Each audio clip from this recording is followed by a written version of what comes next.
It's my wedding, the department head of a major company that's your client. Subcontractors are out of place here.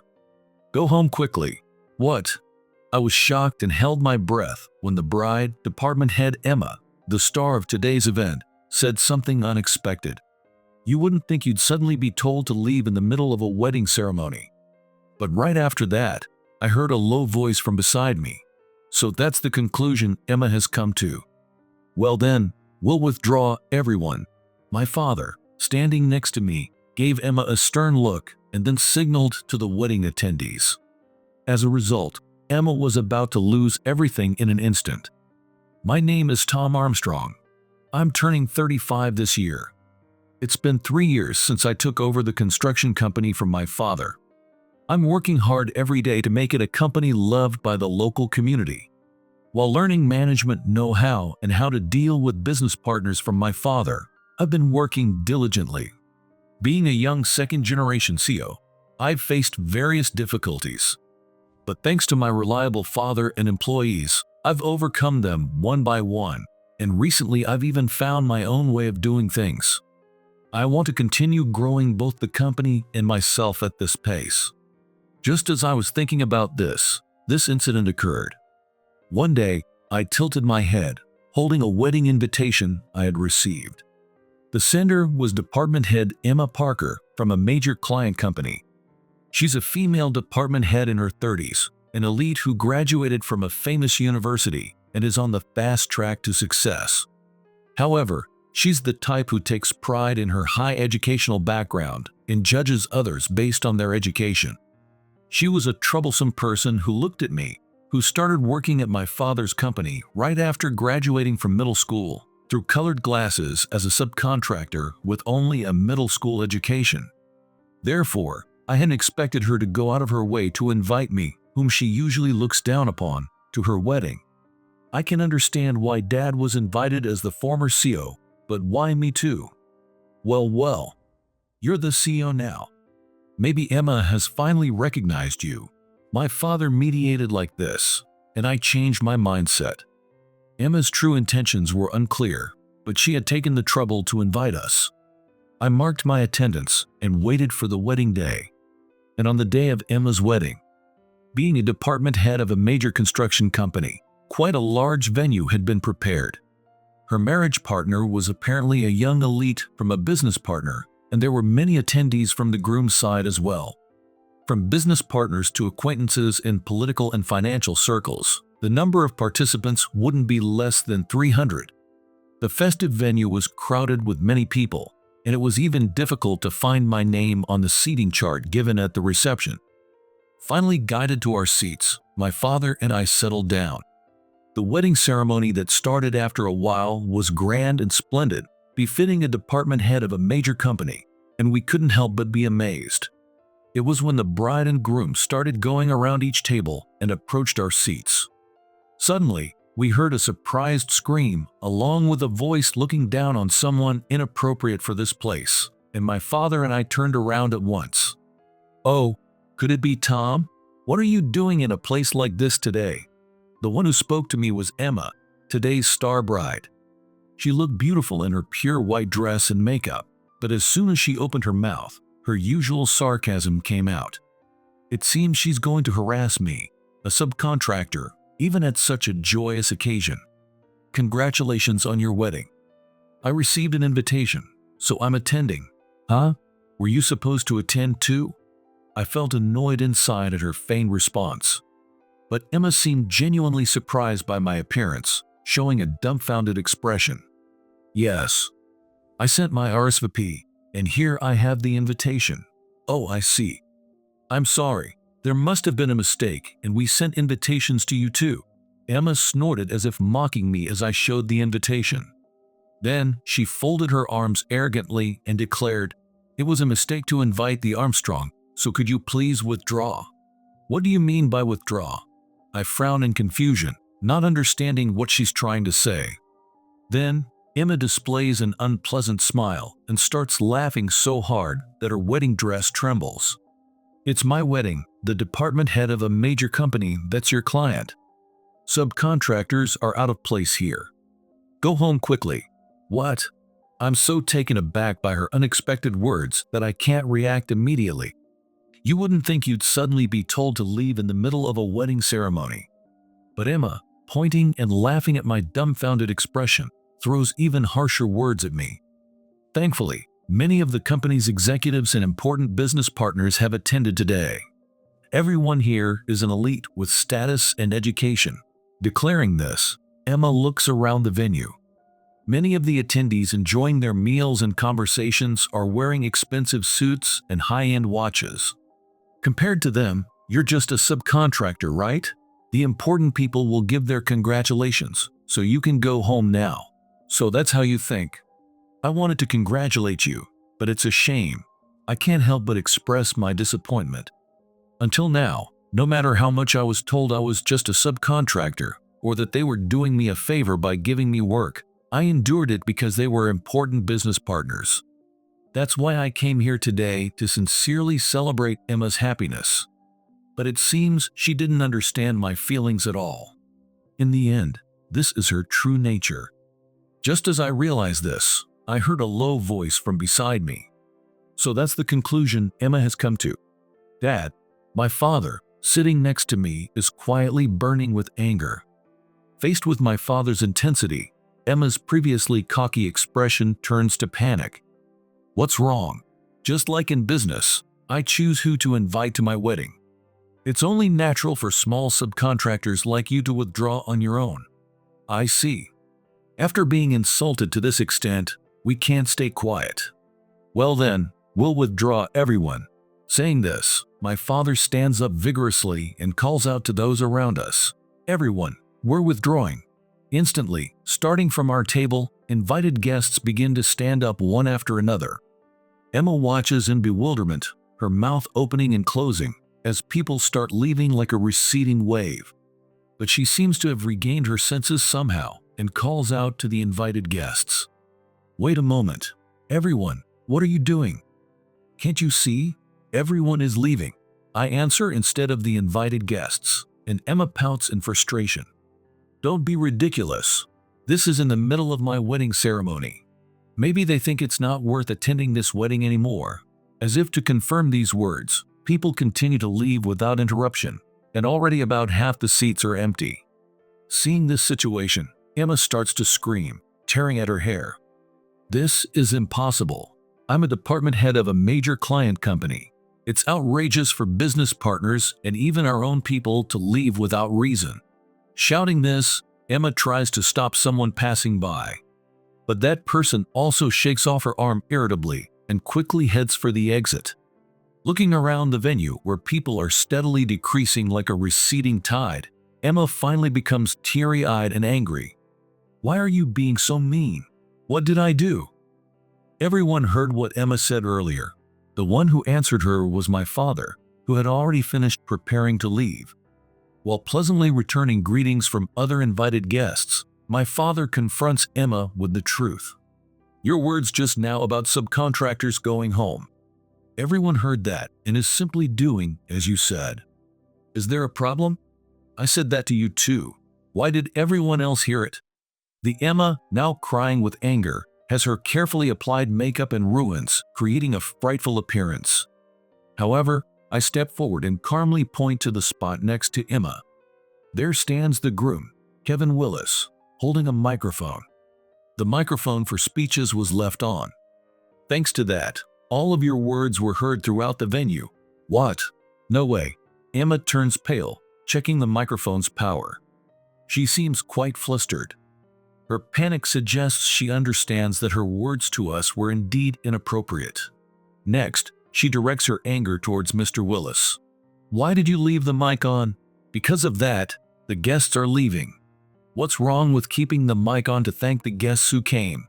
More importantly, your words to the Armstrong were far more disrespectful. Mr. Willis seems like a kind person, but he must have been quite shocked by Emma's outburst. With a sad expression, he strengthens his tone, trying to persuade her. Besides, don't you know who Mr. Armstrong is? Huh? Just the former CEO of a subcontractor company, right? How ungrateful of them to act this way towards me, who's been giving them work. Emma looks around the now nearly empty venue and glares at my father with hatred. But my father meets her gaze head-on and starts laughing as if greatly amused. Well, well, it seems you're only interested in paperwork interactions. When I was active, I dealt with your subordinates, so perhaps you yourself know nothing. What do you mean by that? Emma finally seems to sense something off about my father's confident attitude. As she looks around anxiously, Mr. Willis calmly explains. Watch your words. This man is a powerhouse who has led the local construction industry for 40 years. What? This ordinary-looking old man? You must be joking. Emma, refusing to believe it, points at my father and laughs loudly. But as she notices the strangeness of no one around her, even smiling at her behavior, her laughter gradually fades. Stop kidding around. Even if he has some local influence, he's just a subcontractor, right? For us in the main contractor company, subcontractors are like specks of dust. What on earth have you been doing at the company? Even I, who don't deal directly with them, know the Armstrong name. Seeing Mr. Willis finally getting angry, veins popping on his forehead, she seems to start realizing she's at a disadvantage. Emma looks back and forth between my father and me, saying with a forced smile, What? No, but that can't be true, right? No matter if they're a CO or a manager, we're the ones giving them work. It seems Emma still doesn't understand anything. As I sigh involuntarily, Mr. Willis raises his voice in front of me. The former CO is a very famous person locally, serving as the key figure who actually dispatches employees in the construction industry. Without him, we couldn't secure the workforce to build even a single house. That can't be. Emma tries to laugh it off, but she immediately stops, shocked. Everyone in the venue is glaring at her with serious expressions. Realizing this, she now starts to look around nervously. Mr. Willis continues to speak calmly, looking at her coolly. You think it's impossible? Even if it weren't true, why would I, the groom, need to lie to you? But the Armstrong are subcontractors to our company, right? Me, the main contractor, and Mr. Armstrong, the subcontractor. No matter how you look at it, I'm in a higher position, right? Emma, though hanging her head, turns a defiant gaze towards my father and me. It's beyond anger and now simply pitiful that she can't understand her position even at this point. As I watch quietly, my father slowly begins to speak. It doesn't matter if you believe it or not. I'll just do my job. Still, we've built a good relationship with your company for decades, but times sure have changed. With that composure, are you really someone important? Even more influential than me, a department head at a major national construction company? The department head, sweat glistening on her forehead, turns to Mr. Willis beside her as if clinging to him. The moment she sees Mr. Willis quietly nod yes, Emma finally starts to break out in a cold sweat in earnest. Not caring that her wedding dress is getting wrinkled, she grabs her skirt with both hands and repeats excuses irritably. No way. I just really didn't know. If I had known you were in such an important position, I would have chosen my words more carefully. My position doesn't matter. It's tasteless to argue about work hierarchies at a wedding ceremony. My father speaks to Emma, completely exasperated, and I, listening beside him, feel the same way. It seems that even after all this, Emma still doesn't understand what her main problem is. If she could at least apologize once, we might be able to find a way to resolve this situation, but it seems impossible. Having completely lost face, I thought Emma must be troubled. But surprisingly, she's showing a relaxed smile. However, she interpreted my father's words. Emma suddenly became lively. Then, wiping her body's sweat with her white wedding gloves, she began to show an unbelievable defiance. That's right. It might be different if this was during work, but now it's my wedding. In other words, it's completely private. Isn't it lacking common sense to disrupt my wedding, no matter how important you are? Have you forgotten how persistently you were asserting the company hierarchy until just now? Weren't you the first to bring company relationships into private time, Emma? Unable to hold back any longer, I retort. I thought I might have interfered unnecessarily, but that worry was unfounded. This was because everyone present seemed completely exasperated by Emma's self-centered remarks. Moreover, Emma herself seemed to reflect on her words as I pointed out, and was momentarily at a loss for words. But without reflecting any further, she began to struggle unsightly, trying to continue making excuses. That's not it. I didn't mean it like that. You understand that I just got upset because my precious wedding was ruined, right? It's truly regrettable that the wedding has turned out like this. We were formally invited and came to sincerely congratulate you on your marriage. And yet, we were told to leave. At my words, Emma's face turns red again as she responds. That's because I thought it would be better for subcontractors to leave. Rather, I said it thinking of you. We are excellent people serving as department heads in major companies. People like us can't have proper conversations with subcontractors, right? Incredibly, Emma is claiming that she urged us to leave out of consideration for us. After declaring this proudly, she looked around the venue as if searching for supporters. By that time, only relatives of both sides remained in their seats, but even they were all frowning. What? Does no one understand what I'm saying? I'm not saying this without reason. Excellent people and subcontractors are different. We've studied every day since childhood and accumulated efforts to reach our current positions. That's why we're excellent. Why can't you understand that? I think it's amazing that you've made such efforts. But everyone who's alive has accumulated their own efforts in their own way. At my words, Emma frowned skeptically. The obvious fact that everyone makes efforts seems unacceptable to her. I sigh softly at her attitude, which seems to say that everyone except the elite is lazy. It seems she only recognizes a person's value in terms of status and educational background. Just as you have valued education and made efforts, my father, though uneducated, has made efforts in managing the company to please the local people. Thanks to that, we've been involved in many constructions as a locally loved construction company, receiving smiles and gratitude from our customers. That's not effort or anything. Isn't it our company that's giving you work? Your company is secure not because of your management efforts, but thanks to our company. Emma raises her eyebrows as if to say her pride has been hurt. But at that moment, Mr. Willis began to admonish her with a stern expression. You just can't seem to understand. Indeed, your company is the one ordering work.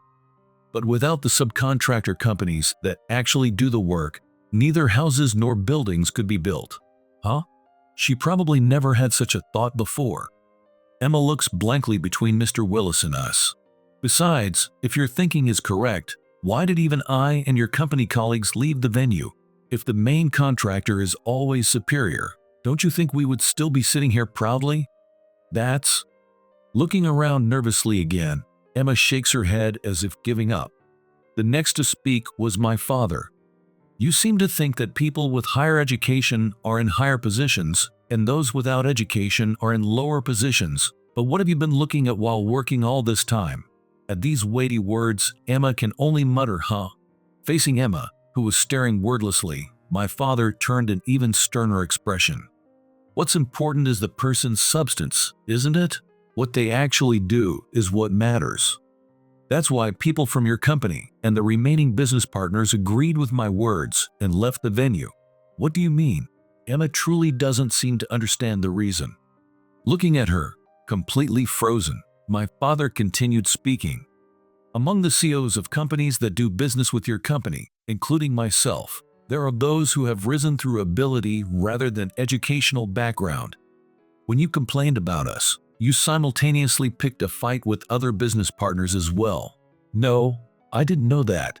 Emma, who was red with anger until just now, is now trembling with a completely pale face.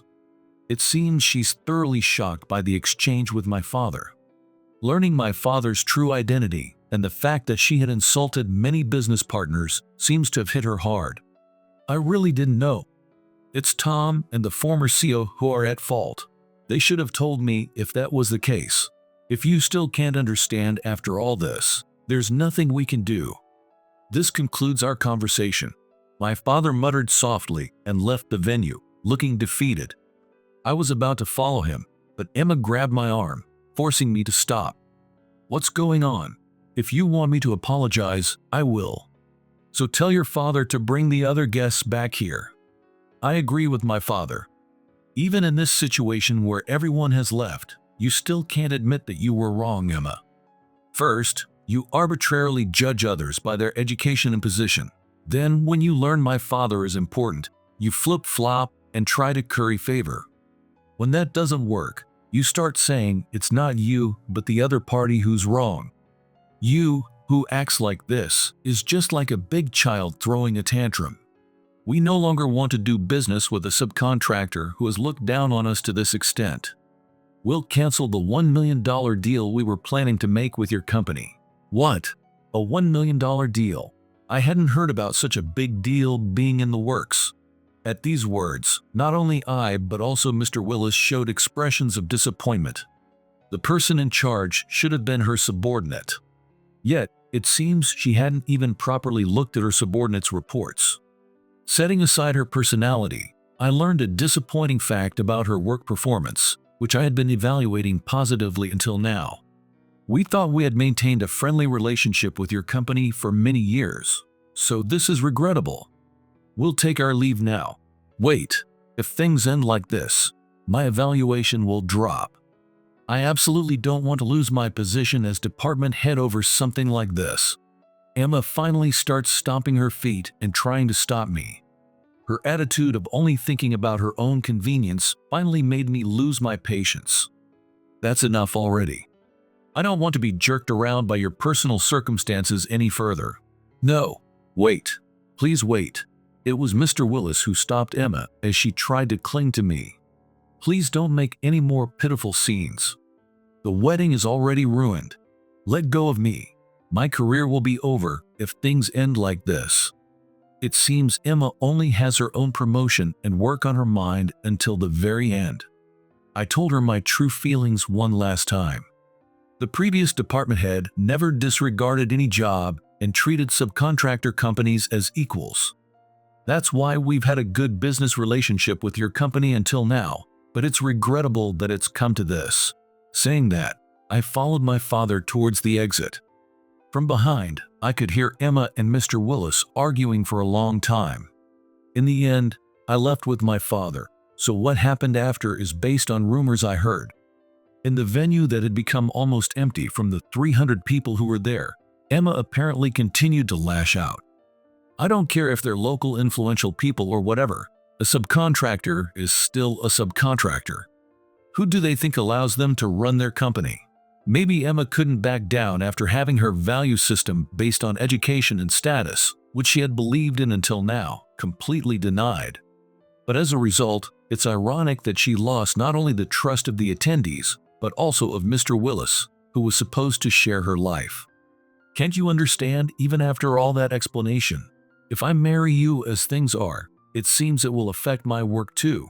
A subcontractor is a subcontractor. There won't be any problem if we use other companies. They're the ones who'll be in trouble if they cut ties with me. Even when Mr. Willis pointed this out, Emma's anger was still directed at my father and me. Faced with her stubborn attitude, Mr. Willis finally gave up. I never thought you'd be this disrespectful to business partners. I can't go on like this. I'm calling off our marriage. What are you saying now? Why do we need to cancel our marriage too? At this point, even Emma was genuinely surprised and clung to him in tears. But Mr. Willis insisted on his decision to call off the engagement, saying it was already decided. No matter what she said, Emma exploded in anger at Mr. Willis for proposing to call off the engagement. In the first place, weren't you the one who sent invitations to those stingy subcontractors? Take responsibility for ruining the wedding. Weren't you the one who asked me to send invitations to all the companies we're indebted to? You dumped all the wedding arrangements on me, and now you have the nerve to just complain. Apparently, Emma had made excuses about being busy with work and completely left the wedding arrangements to Mr. Willis. As a result, invitations were sent even to subcontractor companies like us, which probably wouldn't have happened if Emma had done the work herself. This seems to have been the start of the whole commotion. You kept saying you were busy and avoided the preparations, but I had work too. I should be thanked, not complained at. That's what I hate about you, being so petty. Blaming the entire wedding failure on me. Are you trying to set me up? Finally, it turned into a full-blown confrontation, and the two divorced on the spot. After that, they were reportedly led away by their respective relatives, leaving the wedding venue in a rage. But the real trouble came after that. Apparently, Emma was sued by Mr. Willis for damages, including the cost of the wedding venue. Emma consulted a lawyer and tried to countersue for damages, but that attempt quickly failed. Why am I being blamed? How can I be held responsible for the wedding being called off just because I started an argument with the Armstrong? Apparently, Emma, who was told by her lawyer that she had no chance of winning, kept grumbling endlessly, unable to accept the situation. As a last resort, she was advised to apologize directly to Mr. Willis and negotiate to reduce the damages. But even then, Emma persisted with her own argument. I'm sorry, it was my fault, so please reconsider the damages. Could you tell me what exactly you think you did wrong, and what you're apologizing for? Just being asked this, Emma reached her limit and raised her voice. I'm lowering my head and saying I was wrong. I came all the way here to apologize, so just forgive me already. You still can't bring yourself to correct your faults. Why can't you understand that it's wrong to force your opinions on others without acknowledging your own mistakes? Having completely shattered Mr. Willis's trust, Emma ended up accepting the terms of the damages claimed. As he left, Mr. Willis reportedly said, I guess I made the right choice in calling off our engagement after all. As for why Emma didn't try to stop him, it seems her pride, higher than mountains, prevented her from directly facing her own flaws. In a way, it might be pitiful that Emma couldn't reflect even after all this. Now burdened with a large sum of damages, Emma was actually more motivated, thinking she could make it back through work. While a positive attitude is good, the problem lies in her approach. Because she had widely invited both internal and external company contacts to the wedding, everyone already knew about Emma's comments and how she was thoroughly disliked by us subcontractors. Far from building trust with business partners, other clients began to withdraw one after another due to the department head's overlooking attitude. Finally realizing the impact of her actions, Emma turned pale and frantically contacted everyone. Criticize me all you want, I won't complain. But please, don't give up on doing business with our company. We've had enough. We've heard all about your way of thinking and how you treat business partners. We're terminating the contract.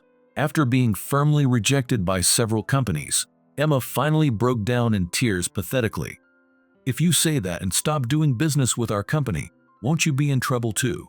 If we both delay our work, won't it end up causing problems for uninvolved employees? Don't worry about that. We'll ask Mr. Armstrong directly without going through your company, so there's no concern for our employees. Rushed off so easily, Emma reportedly collapsed on the floor. After that, contracts really did flood into my company. Surprised by the non-stop phone calls, when I asked the other party about the situation, they told me about their interactions with Emma. So, while my company is dizzy with unexpected business, with my father's advice, we're somehow managing to handle the work. Sometimes we even reach out to rival companies, working together in these times. Although we call them rivals, they're fellow members of the construction industry. Rather than trying to monopolize work and causing construction sites to stagnate, combining forces to keep the entire industry moving smoothly ultimately benefits everyone. I'm sure Emma wouldn't make this kind of decision, maybe because I mumbled something like that. Later, an unexpected visitor appeared at my company. It was Emma, now thin and completely haggard. Please, help me. At this rate, I'll be held responsible and fired from the company. Please persuade the business partners to do business with me again. Even pushed to this extent, Emma still can't seem to shake her self-centered thinking. No matter how much she suffers, it seems she can't reflect sincerely. I slowly shook my head. Our company doesn't have that much influence. I'm sorry, but we can't help you. Flatly rejected, Emma stood there for a while. but when she realized my will wouldn't change, she left with unsteady steps. Afterward, I heard through industry rumors that Emma's company lost several major clients, one after another, and at one point, the company's management was in quite a dangerous situation. Emma herself was transferred to a different department for causing the loss of many business partners. For a while, she continued doing paperwork in a windowless room, but being the bundle of ambition she was, she quit voluntarily, wanting to work in a workplace where she could better utilize her abilities. She continued job hunting at several places afterward, but her story had already spread throughout the same industry, and no one would hire her. After negotiating with various companies, she eventually had no choice but to take a job at a small to medium-sized company in a different industry. However, there, Emma is reportedly being looked down upon by the large companies they do business with. She's apparently experiencing the same treatment she used to give us. I heard through the grapevine that she's being treated quite harshly as a subcontractor and is now belatedly spending her days in regret. I hope that in her new workplace, she'll be able to work while considering the other person's position.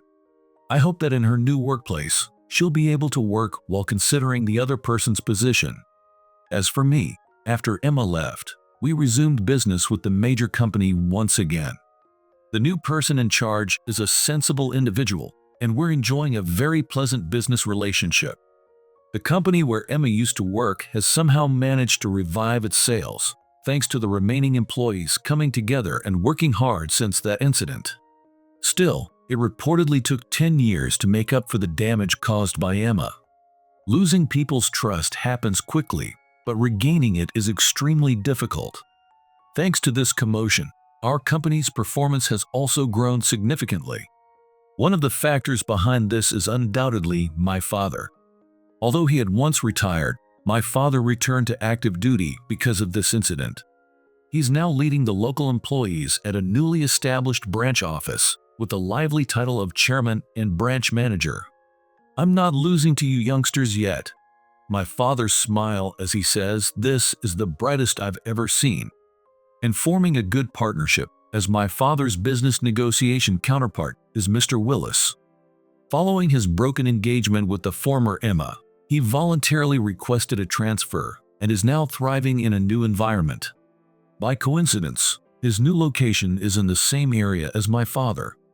They've built a good relationship, respecting each other. As the CEO, I've also hired new employees at the headquarters. This will likely further expand the scope of our work in the future. To ensure the happiness of our increased number of employees, I'll continue my daily studies as the CEO.